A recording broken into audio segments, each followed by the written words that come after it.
The pen hovered over the settlement papers. Natalie hadn't spoken a single word in 4 hours. Her husband, Greg, was grinning like a shark who just smelled blood. He thought he had won. He thought he was walking away with the tech empire, the Hamptons estate, and the Swiss accounts, leaving her with nothing but a used Volvo and her dignity. The judge raised his gavel to finalize the divorce. "If there are no further objections," he began. The courtroom was dead silent, until a heavy oak door at the back didn't just open, it slammed against the wall. A man in a charcoal suit stood there. He wasn't a lawyer. He was the man who owned the bank Greg's money was in, and he had one sentence that would change everything. The fluorescent lights of the Manhattan family court hummed with a low, irritating buzz, the only sound accompanying the scratching of a pen. Natalie Ford sat at the defendant's table. Her posture rigid, her hands folded neatly in her lap. She wore a simple navy dress off the rack, at least 3 seasons old. Across the aisle, her husband, soon-to-be ex-husband, Greg Pembroke, leaned back in his leather chair. He checked his Rolex Submariner for the 3rd time in a minute, sighing theatrically. "Your Honor," Greg's lawyer, Simon Kress, said, smoothing out his silk tie. Kress was known in New York circles as the Butcher of Broadway for how he carved up spouses in divorce settlements. "My client has been exceedingly patient. Mrs. Pembroke has refused to engage with counsel, refused to counteroffer, and has remained mute since these proceedings began at 9:00 a.m. We interpret this silence as acquiescence to the terms presented." The judge, an exhausted man named Judge Holloway, who had seen too many broken marriages to care about one more, peered over his spectacles at Natalie. "Mrs. Pembroke," the judge asked, his voice gravelly, "do you understand the terms laid out before you? You are waiving your right to spousal support. You are waiving your claim to the Pembroke Dynamics shares. You are accepting the, let me see here, the 2018 Honda Accord and the rental lease on the apartment in Queens." Natalie didn't blink. She didn't look at the judge. She didn't look at Greg. She simply stared at the mahogany grain of the table in front of her. After a long, suffocating pause, she gave a single, almost imperceptible nod. Greg let out a short, sharp laugh of disbelief. He leaned over to Kress, whispering loud enough for the microphone to catch. "I told you, she's broken. She knows she's worthless without me." Greg Pembroke was the golden boy of the tech world. At 34, he was the CEO of Pembroke Dynamics, a company specializing in high-frequency trading algorithms. He had been on the cover of Forbes. He drove a McLaren, and for the last 3 years of their 5-year marriage, he had treated Natalie like a piece of furniture he was embarrassed to own. "Very well." Judge Holloway sighed, reaching for his stamp. "If the respondent has no objections, I see no reason to drag this out. The court finds the settlement equitable, given the equitable." The word was whispered, but it cut through the room like a razor wire. It wasn't Natalie who spoke. Greg froze. He looked around. "Did she say something?" Natalie remained a statue. "I didn't hear anything," Kress muttered, sliding the final decree towards the judge. "Sign it, Your Honor. Let's get lunch at Le Bernardin." The judge raised his hand. "Hold on." The air in the courtroom shifted. The humidity seemed to drop, replaced by a sudden, biting chill. The heavy double doors at the back of the courtroom, which had been locked to ensure privacy for this high-profile case, groaned. They didn't just open. They were pushed aside with a slow, deliberate weight. Standing in the threshold was a man who looked out of place in a municipal building. He wore a 3-piece suit that cost more than the judge's annual salary, bespoke Italian wool charcoal grey. He was older, perhaps in his late 60s, with silver hair swept back and eyes that looked like chips of flint. He didn't carry a briefcase. He didn't have a lawyer with him. He held only a single, thin manila folder. Greg squinted, shielding his eyes from the hallway light behind the stranger. "Who is this?" "We have a closed session." Simon Kress, usually unflappable, went pale. He stood up, knocking his expensive pen onto the floor. "Mr. Blackwood." The name sent a ripple of confusion through the room. Greg frowned. "Blackwood. Who cares? Get him out of here, bailiff." But the bailiff didn't move. The bailiff was staring at the man with wide eyes. Harrison Blackwood walked down the center aisle. His footsteps were rhythmic, heavy, sounding like a clock counting down. He didn't look at Greg. He didn't look at the lawyer. He stopped directly behind Natalie's chair. He placed one hand on the back of her seat, a gesture of protection. "I apologize for the tardiness, Your Honor," Harrison Blackwood said. His voice was a rich baritone, smooth, but carrying an undercurrent of absolute authority. "Traffic on the bridge was murder, and my helicopter pilot is out sick." Judge Holloway took off his glasses. His hands were shaking slightly. "Mr. Harrison Blackwood, the venture capitalist?" "Among other things," Harrison said. Greg stood up, his face flushing red. "I don't care if you're the Pope. This is a private divorce hearing.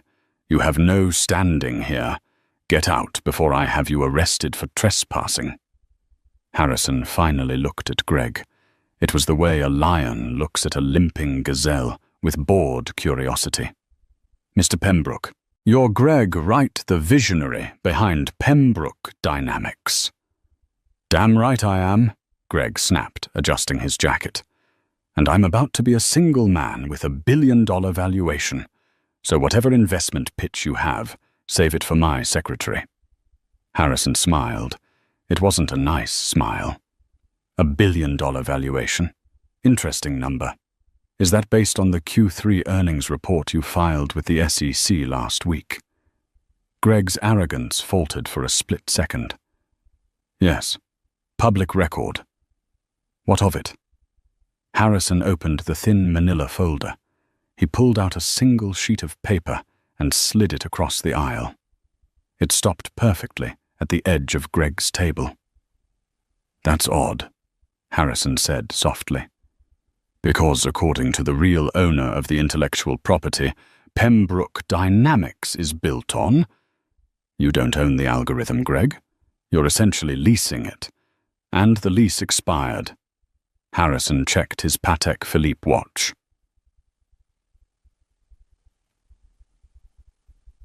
"10 minutes ago." The courtroom fell into a silence so deep you could hear the hum of the air conditioning unit on the roof. Greg snatched the paper. His eyes scanned it, and his face went from red to a ghostly, sickly white. This is fake," Greg stammered.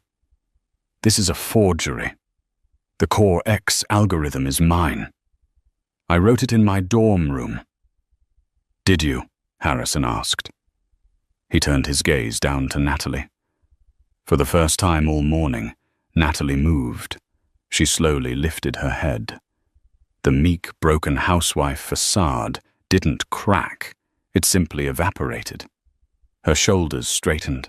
She turned to look at Greg, and her eyes were dry cold and devastatingly clear. "No, Greg," Natalie said, her voice steady. "You were playing video games in your dorm room. I wrote the code while you were asleep, and I didn't give it to you. I licensed it to a shell company in the Caymans, a company owned by Mr. Blackwood here." Greg looked between his wife and the billionaire. "What you don't know how to code. You're a graphic designer. You made menus for restaurants." "I made you think that," Natalie said, standing up.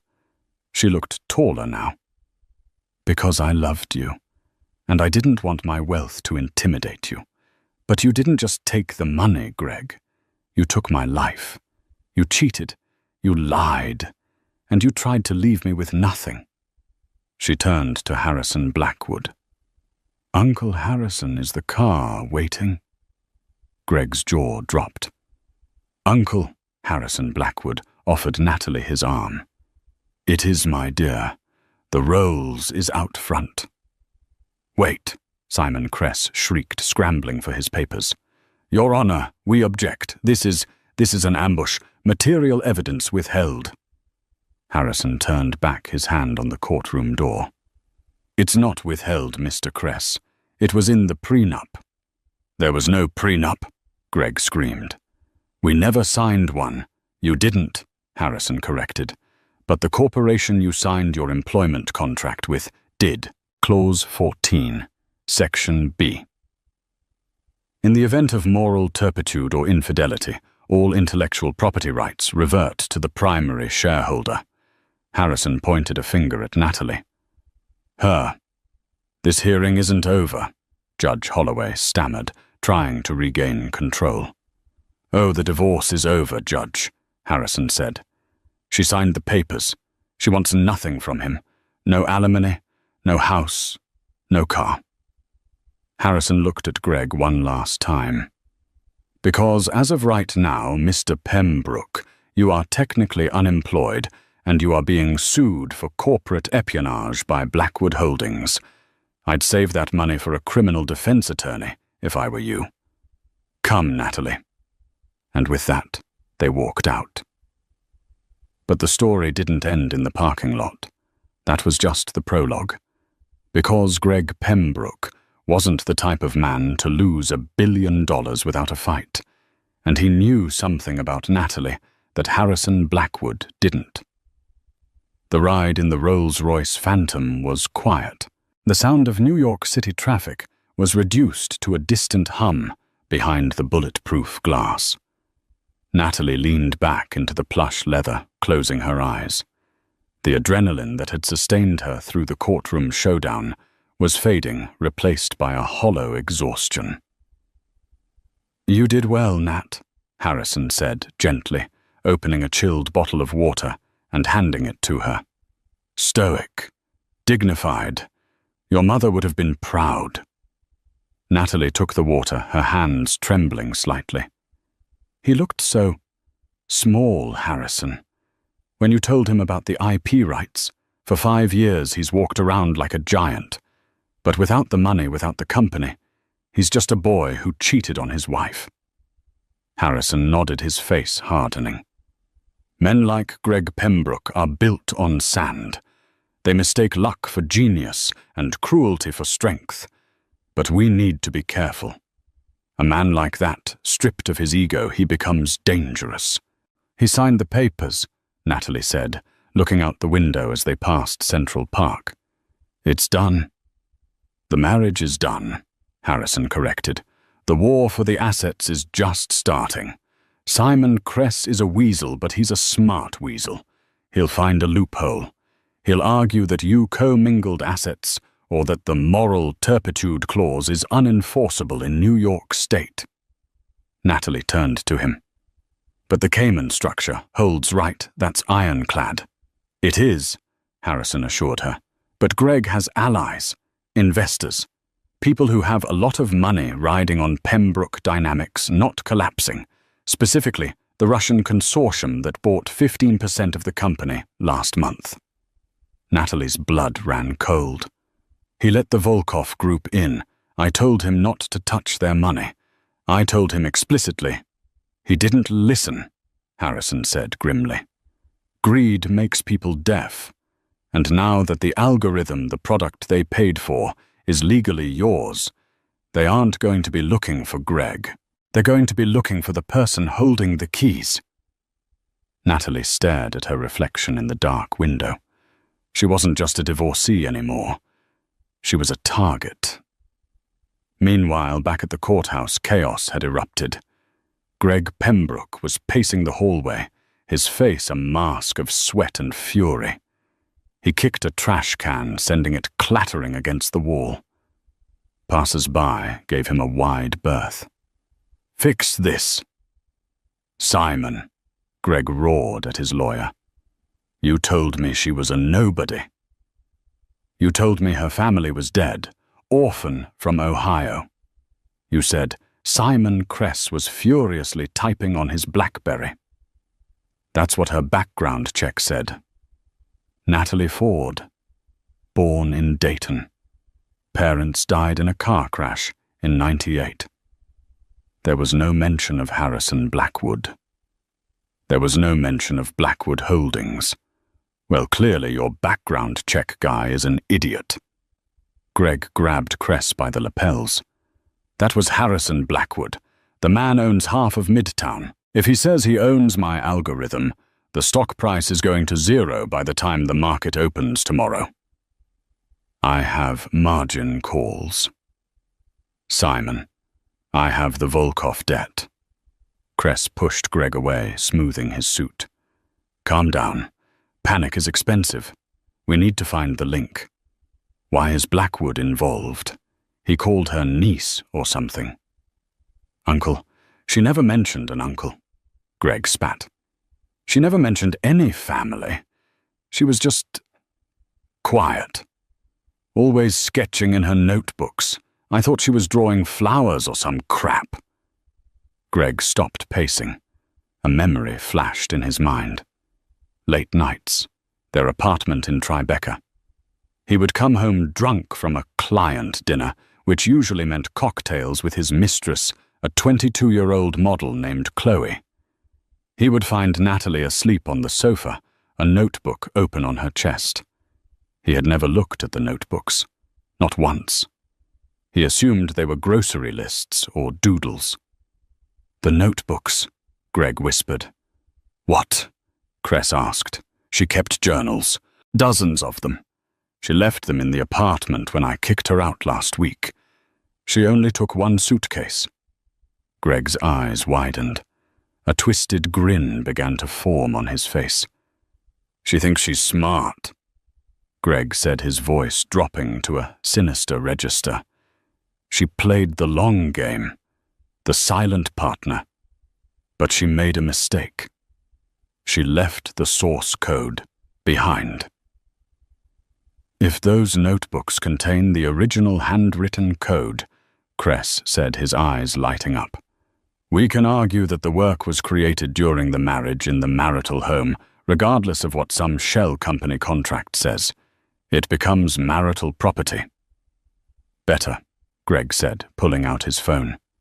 If I have the physical proofs, I can sell them to the Volkovs tonight, before Blackwood can file his injunction. Greg dialed a number. Get the car. We're going to the Tribeca penthouse. Now. 30 minutes later, the Rolls-Royce pulled up to a towering glass building on Fifth Avenue, the headquarters of Blackwood Holdings. Harrison escorted Natalie into the private elevator. You'll stay in the penthouse suite here for a few days, he said, until the security team sweeps your new townhouse. I just want to sleep for a week, Natalie admitted. The elevator doors opened into a sleek, modern lobby. A woman in a sharp blazer was waiting for them. Mr. Blackwood, she said urgently. We have a problem. Not now, Jessica. Harrison waved her off. Get Natalie some tea. Sir, it's the server logs, Jessica said, holding out a tablet. Someone is accessing the Pembroke Dynamics mainframe. They're trying to download the source code. Let them, Harrison scoffed. We revoked the license. The code is encrypted.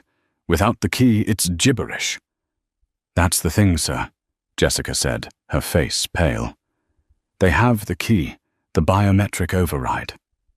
Natalie froze. Biometric, only 2 people have that. Me. And Greg, she whispered. Greg doesn't have your retinas, Natalie, Harrison said. No, Natalie said, her voice trembling. But he has the safe. What safe? In the Tribeca apartment, Natalie said, panic rising in her chest. I left my old laptop in the wall safe. It has the master key. I didn't take it because I thought he didn't know the combination. Does he? Harrison asked sharply. It was our anniversary, Natalie said, tears welling up. 06-12-18. He never remembered our anniversary. I thought it was the safest number in the world because he never cared enough to know it. Harrison grabbed his phone. Security. Get a team to the Tribeca apartment immediately. It might be too late, Jessica said, pointing at the screen. The download is 90% complete, and the IP address isn't coming from the apartment. It's being routed to St. Petersburg. The Volkovs. Natalie felt the room spin. If the Russians got the source code, they wouldn't need her. They wouldn't need Greg. They would have the most powerful financial weapon in the world, and they would eliminate anyone who could claim ownership of it. He's selling it, Natalie realized. Greg is selling me out to the Russian mob right now. Harrison slammed his hand on the desk. We need to cut the hard line, crash the servers. We can't, Jessica said. If we crash the servers, we lose the evidence of the theft. We need to catch him doing it. Natalie looked at the screen. The progress bar hit 95%. I have to go back, Natalie said. Absolutely not, Harrison said. It's a war zone now. He won't expect me, Natalie said, a cold resolve settling over her. He thinks I'm the quiet girl who draws flowers. He thinks I'm weak. I need to go there and look him in the eye.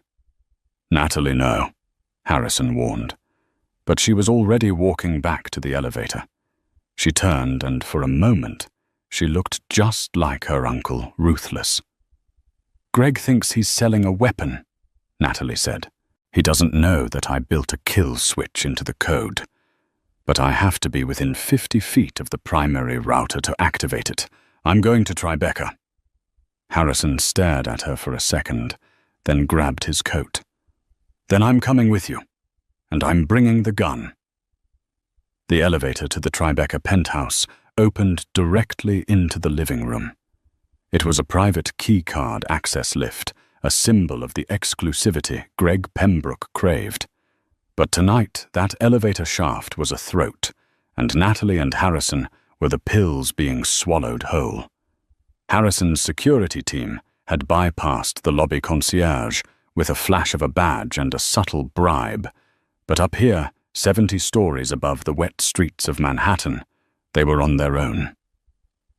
As the steel doors slid open, the sound of chaos hit them. The apartment, once a pristine showroom of minimalism, white leather couches, glass tables, abstract art that cost more than a house, was a wreck. Drawers had been pulled out and dumped on the floor. Cushions were slashed. It looked like a frantic animal had been hunting for food. In the center of the room, illuminated by the glow of 3 massive monitors set up on the dining table, was Greg. He looked manic. His tie was undone, his expensive shirt drenched in sweat. He was typing furiously on a sleek silver laptop, Natalie's old laptop, which was hardwired into the apartment's main fiber-optic line. Come on, you piece of junk!" Greg screamed at the screen. He didn't hear the elevator. Natalie stepped out first. The sight of him so desperate and small made her stomach turn, not with fear, but with a sudden, sharp clarity. This was the man who had told her she was boring. This was the man who had told her she had no ambition. "It's not the laptop, Greg," Natalie said, her voice cutting through the room like a bell. "It's the encryption. It throttles the bandwidth if the biometric pulse isn't detected every 60 seconds. Greg spun around, knocking a bottle of scotch off the table. It shattered the amber liquid pooling on the white marble floor. "Natalie." His eyes darted to Harrison, then to the large man standing behind Harrison's head of security, a former Navy SEAL named Davies. Greg scrambled back, putting the table between them. "Stay back. I'll call the police. You're trespassing." "You're in my apartment, Greg," Natalie said, walking slowly toward him. "The lease is in my name. Remember. You made me sign it because you didn't want the credit check to show up on your records while you were courting investors. Greg laughed, a jagged, hysterical sound. It doesn't matter. Nothing matters. Look at the screen. Nat, look. He pointed a shaking finger at the center monitor. A progress bar was pulsing green. 98%. I sold it, Greg sneered. I closed the deal 10 minutes ago. The Volkov Group wired the first installment into a blind trust in the Seychelles. $50 million. And another 50 when the transfer completes. Harrison stepped forward, his face like granite. You are selling stolen property to international criminals, Greg. You are digging a grave so deep you'll never climb out. Stolen, Greg scoffed. She's my wife. It's community property. I'm just liquidating assets. He looked at Natalie, his eyes full of venom. You thought you could cut me out. You thought you could take my company. I made Pembroke Dynamics. I was the face. You were just the grim little coder in the back room. 99%. It's over, Greg whispered, triumph washing over his face. Transfer complete. The screen flashed. Upload successful. Greg threw his hands up in victory. Done. It's gone. It's on their servers in St. Petersburg now. You can sue me. You can arrest Gia. You arrest me. But you can't get it back. I'm rich and you're nothing. Natalie stopped walking. She was 10 feet away from the router. Close enough. She pulled her phone from her pocket. She didn't look angry. She looked sad. You really didn't read the documentation, did you, Greg? She asked softly. What documentation? The comments in the code. Line 404, Natalie said. She tapped an icon on her phone. A simple black terminal window opened. The algorithm isn't just a trading bot, Greg. It's a neural network. It learns, and it protects itself. I built a fail-safe. If the code is transferred to an unauthorized server without the private key, Natalie pressed a single button on her screen. Execute. It doesn't just stop working, she finished. It inverts. On the monitors behind Greg, the green text suddenly turned blood red. Error. System compromised. Initiating purge protocol. Target host server. Greg spun around. What is that? What did you do? I triggered the kill switch, Natalie said calmly. But it's not just deleting the algorithm. It's scrubbing the host server. The Volkovs just downloaded a program that is currently erasing their entire database. Their banking records, their communication logs, their laundering schemes. It's all being overwritten with zeros. Greg stared at the screen. The upload bar was now a deletion bar moving with terrifying speed. Deletion in progress. 20%. 40%. No. Greg gasped. He hammered on the keyboard. Stop it. You can't stop it, Harrison said, his voice grim. It's a scorched earth protocol. You just didn't sell them a product, Greg. You mailed a bomb to the Russian mafia. Greg's phone sitting on the table began to ring. It wasn't a normal ringtone. It was the specific jarring chime he had assigned to his contact V. Greg stared at the phone as if it were a venomous snake. Answer it, Greg, Harrison challenged. Tell Mr. Volkov why his empire is disappearing. Greg looked at Natalie. The arrogance was gone. In its place was sheer, unadulterated terror. He realized finally the magnitude of his mistake. He hadn't just lost money. He had signed his own death warrant. Fix it, Greg begged, tears streaming down his face. Natalie, please. You have to reverse it. They'll kill me. They'll actually kill me. I can't reverse it, Natalie said. That's the point of a kill switch. The phone stopped ringing. Then a new sound cut through the silence of the penthouse. Ding. The elevator. Natalie turned. Harrison signaled to Davies, who immediately reached inside his jacket, his hand hovering over his holster. The elevator doors slid open. This time it wasn't family. 2 men stepped out. They were dressed in black leather jackets, rain dripping from their shoulders. They were thick-necked, heavy-set, with faces that looked like they had been chiseled out of concrete. Behind them stood a 3rd man. He was slender, wearing a beige trench coat, holding a wet umbrella. He had pale blue eyes and a scar running through his left eyebrow. Greg whimpered. "Victor!" Victor stepped into the room, collapsing his umbrella with a snap. He looked at the chaos. He looked at the red screens flashing deletion complete. Then he looked at Greg. "Gregory," Victor said. His voice was soft, heavily accented, and terrifyingly polite. "We have a technical difficulty. Our IT department says our systems are melting." Greg backed up until his legs hit the window ledge. "Victor, listen. It's a mistake. It's her. She did it. That woman there, she sabotaged the file." Greg pointed a shaking finger at Natalie. Victor turned his gaze to Natalie. He looked her up and down, dismissing her instantly. He looked at Harrison, assessing the threat, then at Davies. Victor's hand moved casually into his coat pocket. "A woman sabotaged the Pembroke algorithm," Victor asked, sounding amused.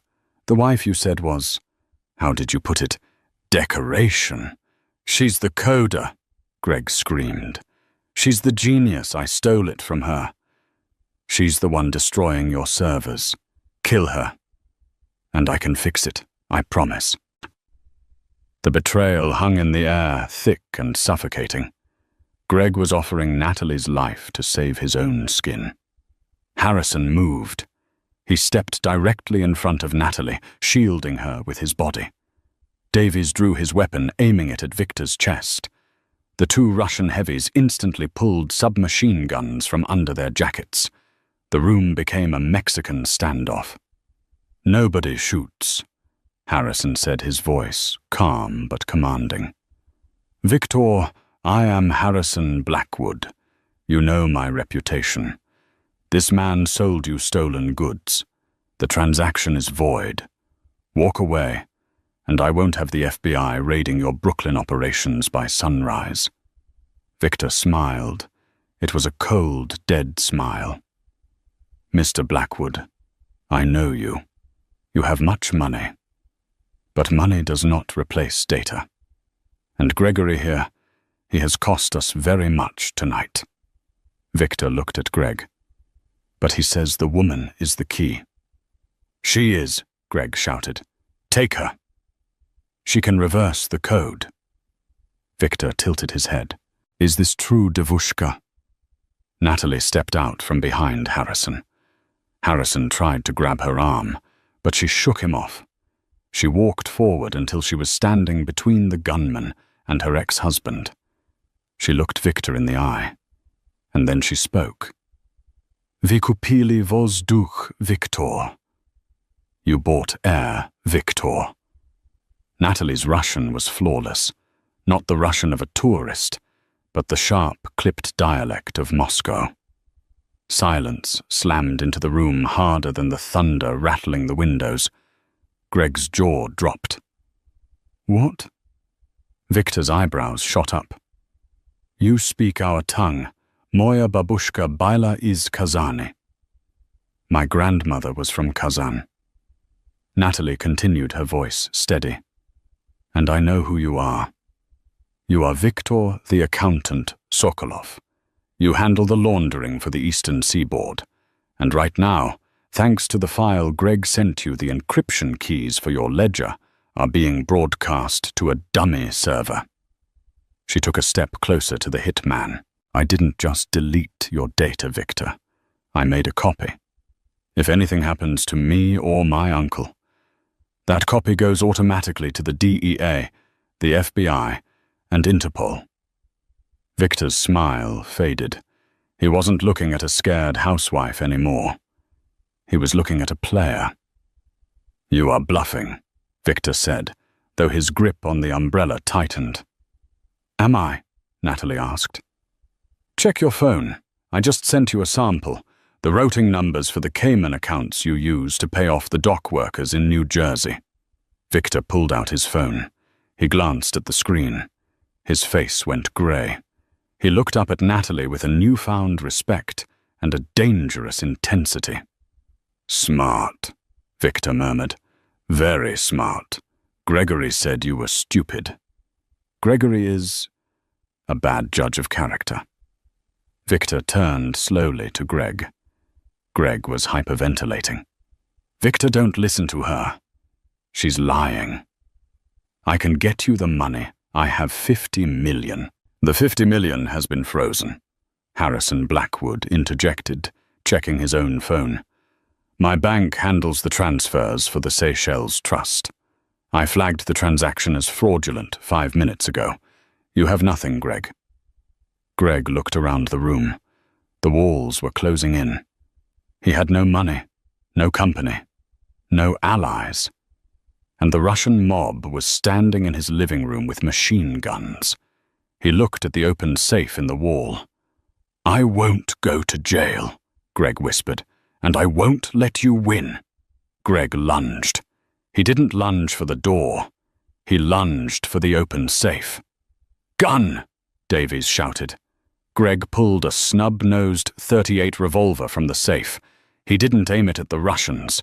He didn't aim it at Harrison. He swung the barrel wildly, his eyes locked on Natalie, the source of his humiliation, the woman who had been the architect of his success and was now the architect of his destruction. "It's your fault!" Greg screamed. Time seemed to slow down. Natalie saw the hammer of the gun pull back. She saw the madness in Greg's eyes. She couldn't move. Her feet felt nailed to the floor. Harrison moved. For a man of 65, he moved with the desperate speed of a father protecting his child. He threw himself sideways, shoving Natalie to the ground. Bang! The gunshot was deafening in the enclosed space. Natalie hit the marble, hard, her head ringing. She scrambled up, screaming. "Harrison!" Harrison Blackwood was slumped against the white leather sofa. A dark red stain was blossoming rapidly on the shoulder of his charcoal suit. "Uncle!" Natalie cried, crawling to him. Greg stood there, the gun smoking in his hand, looking stunned by what he had done. He hadn't meant to shoot the billionaire. He wanted to hurt Natalie. I didn't," Greg stammered. The Russians hadn't moved. They were watching the domestic tragedy unfold with cold indifference. But then Davies, the security chief, roared.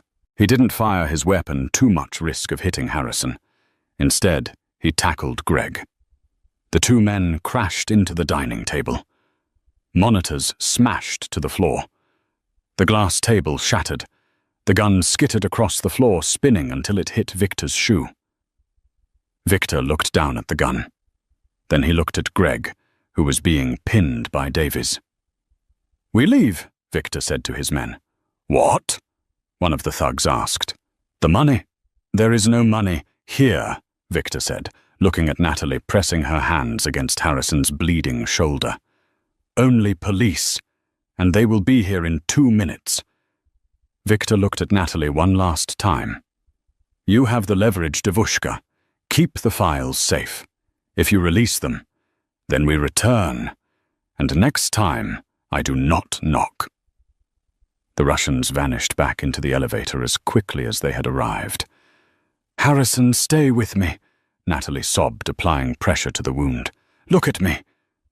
Harrison grimaced, his face pale, but he managed a weak smile. It's okay, Nat. Shoulder. Just the shoulder. I've had worse in the boardroom."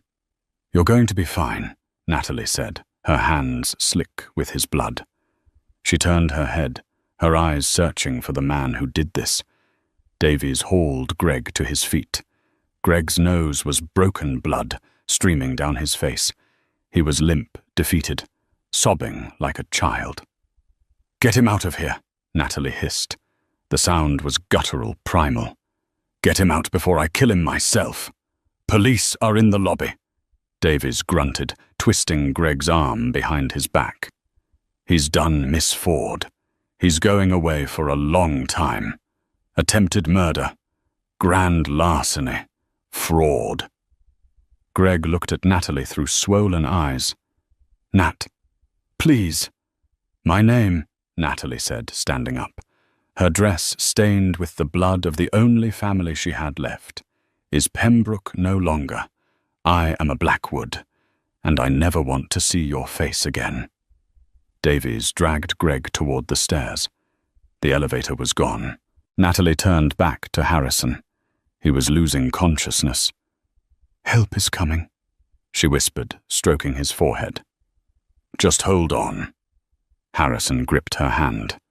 The company," he wheezed. "Don't talk about business," Natalie said. "No." Harrison insisted, his grip tightening. "Greg, he wasn't alone. He's too stupid to call the Volkoffs himself. Someone brokered the deal." Natalie froze. "Who?"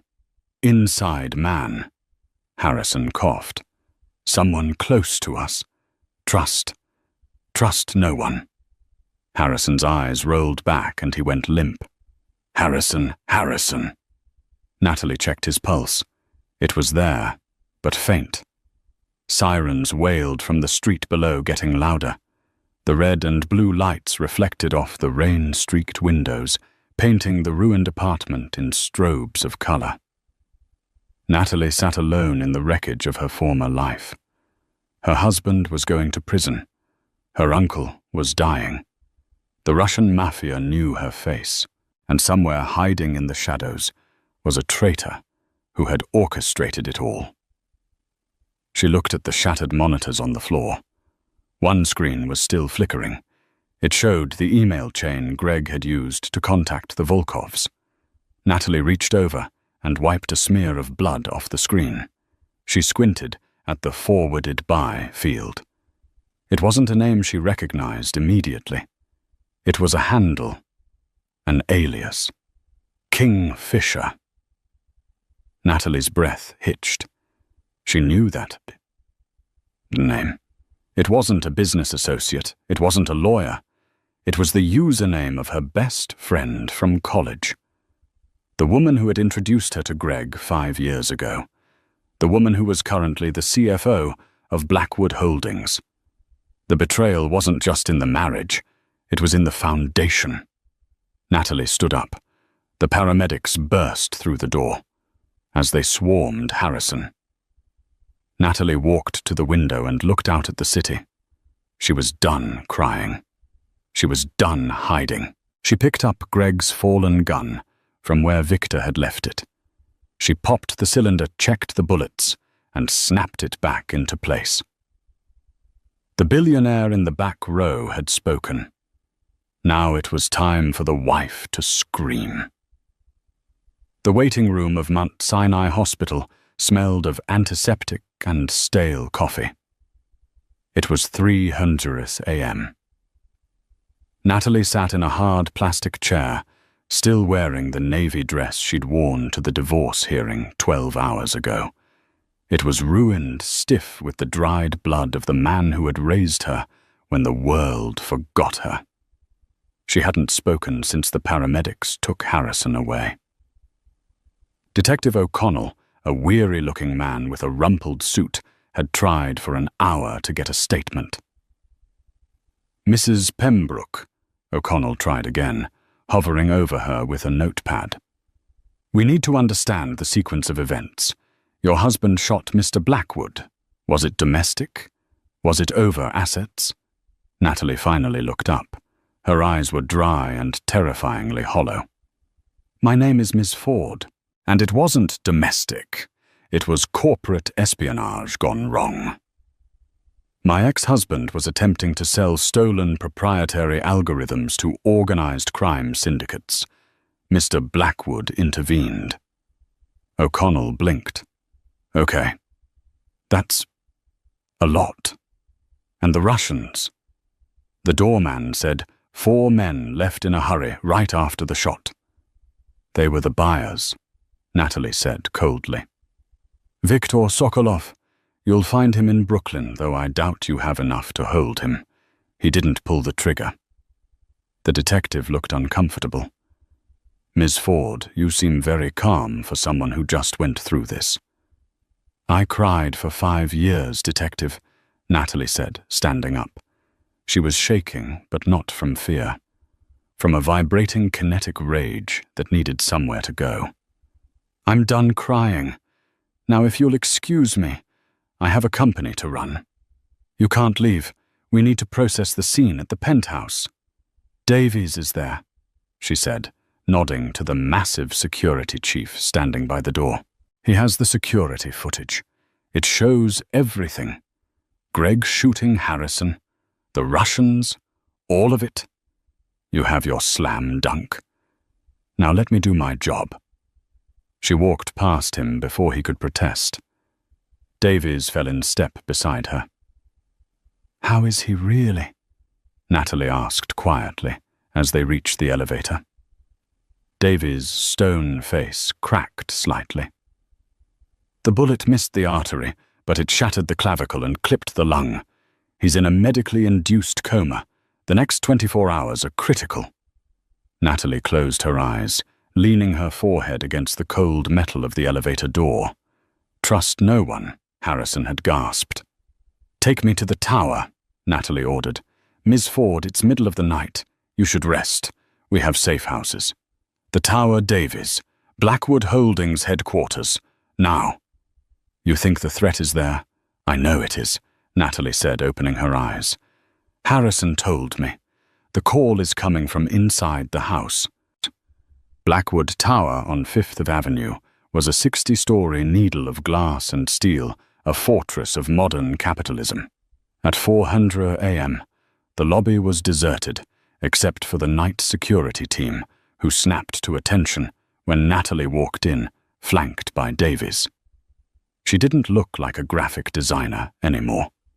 Despite the ruined dress and the exhaustion etched into her face, she moved with Harrison Blackwood's stride, purposeful, inevitable. Lock down the building, Natalie told the head of night security. No one in or out without my personal authorization.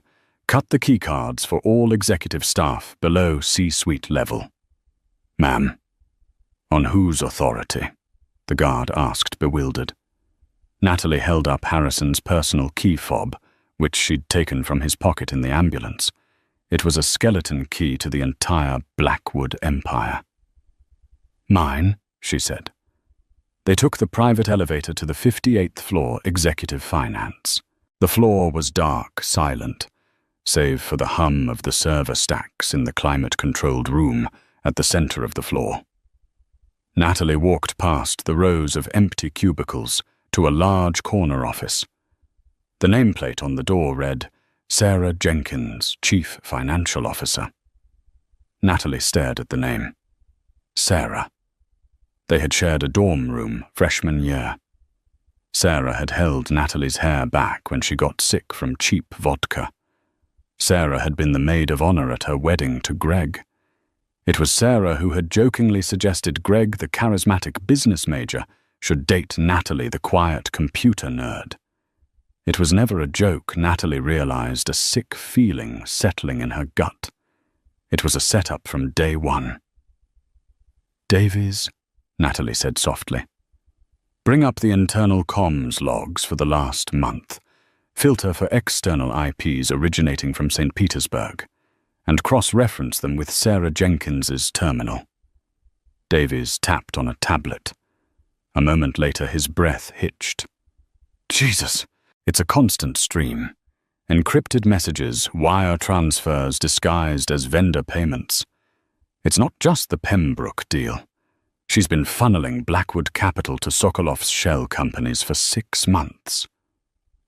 Natalie pushed open the door to Sarah's office. It smelled of expensive perfume and ambition. On the desk sat a framed photo of Sarah and Natalie at graduation, smiling arms around each other. Natalie picked up the photo and threw it against the wall. Glass shattered. "She wasn't just helping Greg," Natalie whispered. "Greg was the distraction. She was helping Victor hollow out Harrison's company from the inside." The elevator dinged out in the hallway. Natalie and Davies spun around.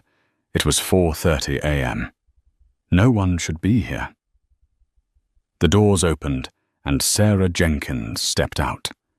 She was impeccably dressed in a cream-colored power suit, holding a lukewarm latte. She stopped dead when she saw Natalie standing in her doorway, flanked by the head of security. Sarah didn't look surprised. She just looked annoyed, like she'd been caught cutting in line. "Well," Sarah said, taking a slow sip of her coffee. "I heard about the fireworks in Tribeca.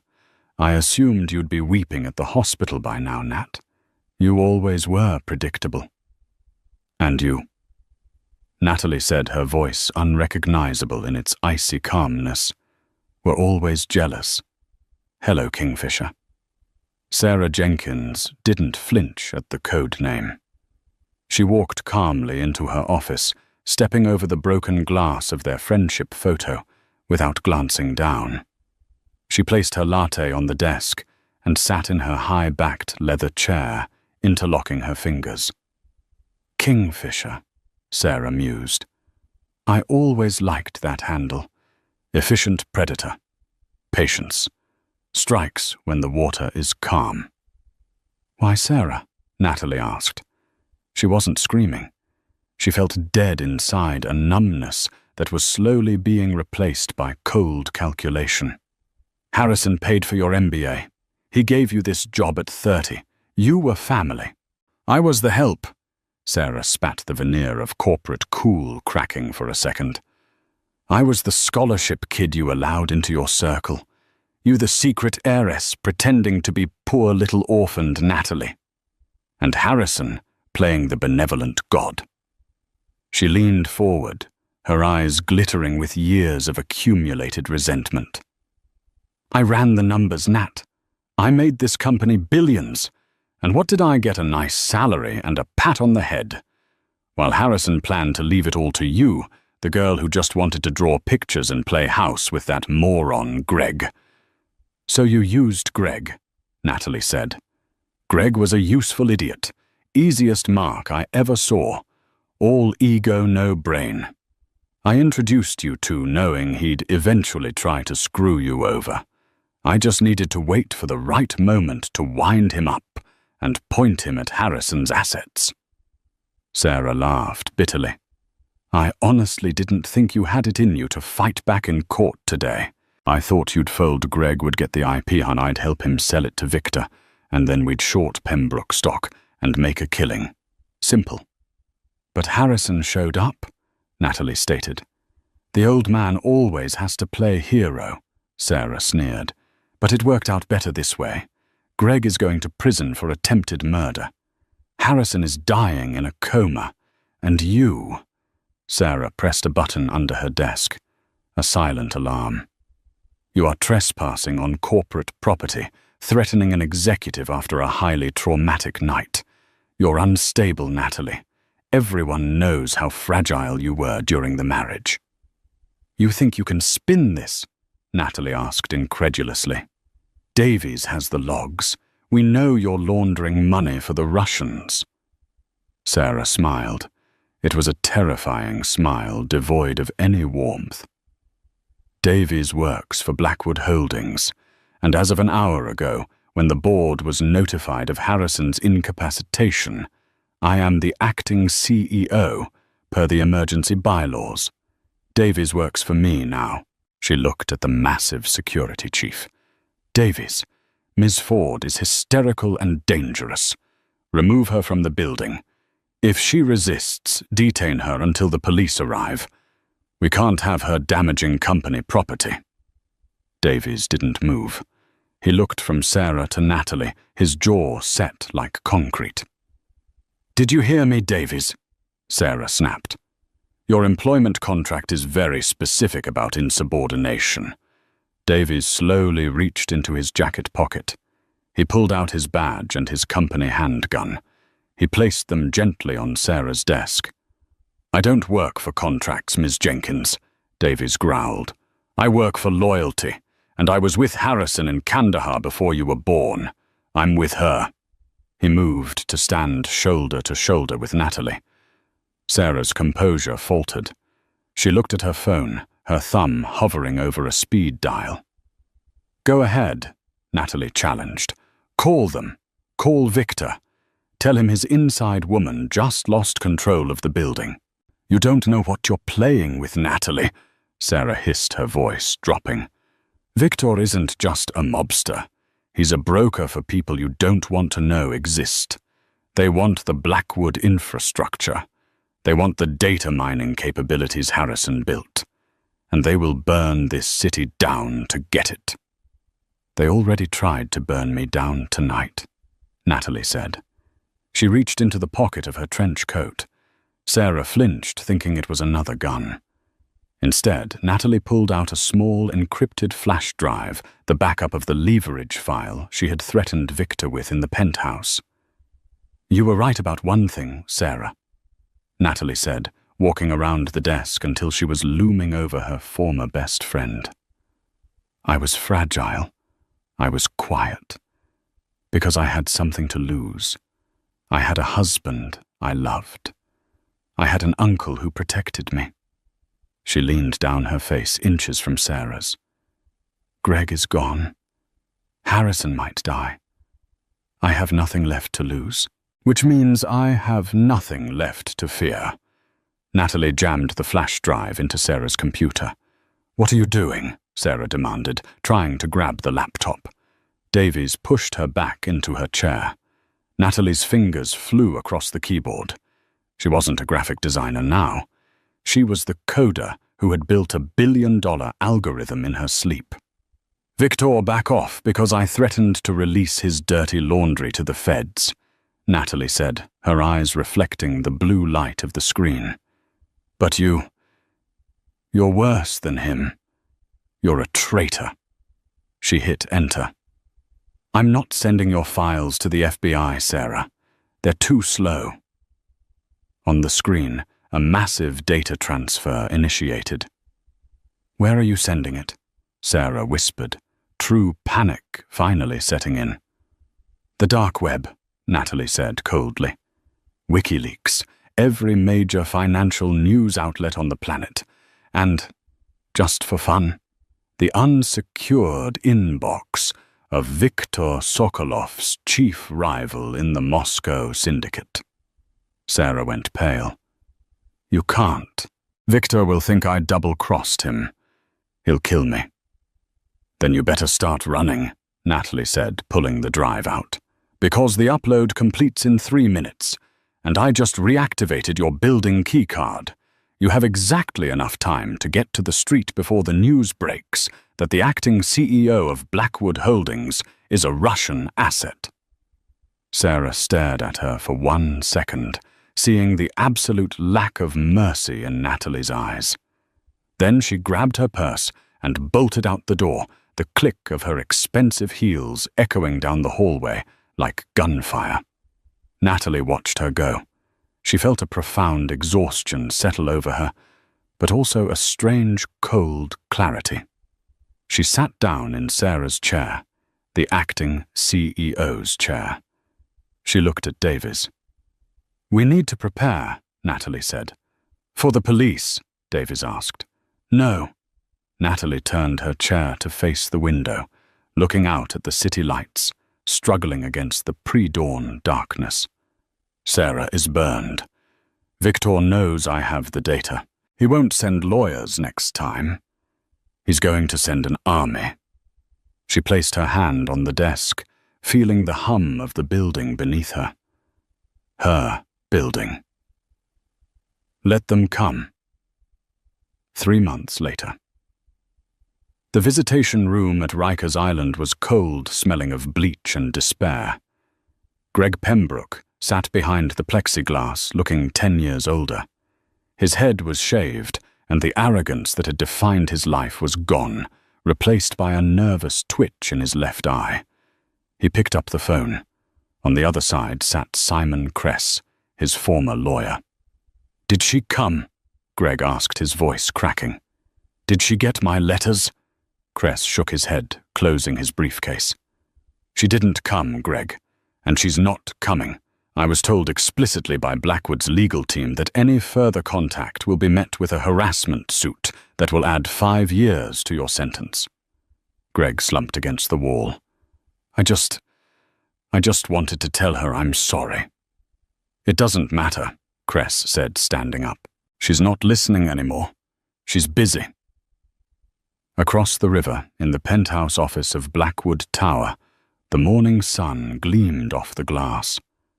Harrison Blackwood sat in a wheelchair by the window, a cane resting on his knees. He was thinner, his shoulder still in a sling, but his eyes were sharp. "The board is ready for you," Harrison said, turning his chair around.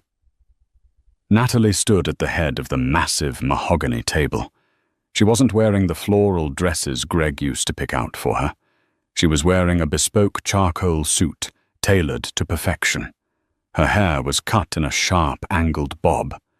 She looked at the empty seat at the far end of the table, the seat where Sarah Jenkins used to sit, before she vanished into the chaotic underworld of Eastern Europe, running from enemies she couldn't pay. Natalie looked down at the agenda.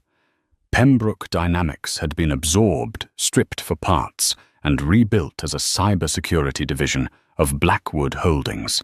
The kill switch algorithm was now the most sought-after defense program in the world. "Are you nervous?" Harrison asked. Natalie picked up her pen, the heavy, expensive fountain pen that used to intimidate her. "No," she said. She walked to the double doors of the boardroom. She didn't push them open hesitantly. She didn't wait for permission. "Greg used to hate my silence," Natalie said, looking at her reflection in the glass. "He thought it was weakness. He didn't realize that silence is just the sound of someone reloading." She pushed the doors open. 20 executives stood up in unison. Natalie Ford, no Natalie Blackwood, didn't say hello. She simply walked to the head of the table, sat down, and looked at the men who ran the world. "Let's begin," she said. And the room went silent to listen. And that is the story of how the quiet wife in the courtroom became the most dangerous CEO in New York. Greg lost his fortune. Sarah lost her life on the run, and Natalie found her voice. What did you think of Natalie's transformation? Do you think she should have visited Greg one last time, or was silence the perfect revenge? I want to see your debates in the comments below. If you enjoyed this roller coaster of betrayal and justice, please smash that like button. It helps the channel immensely. And don't forget to subscribe and ring the bell so you don't miss our next story, where we uncover the secrets of a billionaire who left his entire fortune to his cat, and the family who tried to kill for it. Thanks for watching, and remember, be careful who you silence. They might just be reloading. And there's people having lectures. Flower arranging. My mum used to pick flowers every day from the garden, cut flowers, put them in vase. Fuck me. "Oh, sorry, Jack, can't afford your tennis racket. We've got to spend all the money on a ramp and a motorised wheelchair for this money-grabbing little fucking..." "Why do you need a motorised one?" "No arms." That's fair enough. That is fair enough. I can tell some of you feel a bit uncomfortable laughing at little Timmy, who's a little 6-year-old lad. He's got a funny little voice because his chest is all fucked. Got no arms, no legs, just like stumps, right? But let me tell you something about Timmy to make you feel better about yourselves. He's a fucking racist. Yes. Horrible little shit, he is. You little fucking bigot. You disgusting little fucking racist, you racist scum, you filthy little fucking, you fascist, you fucking, you disgust me.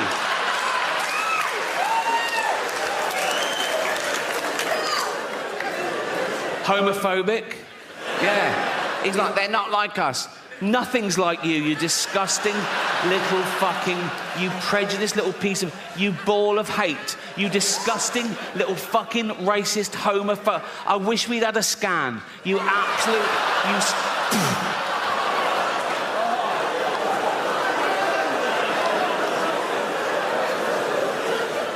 misogynist. If he could, he'd rape. There's your little Timmy.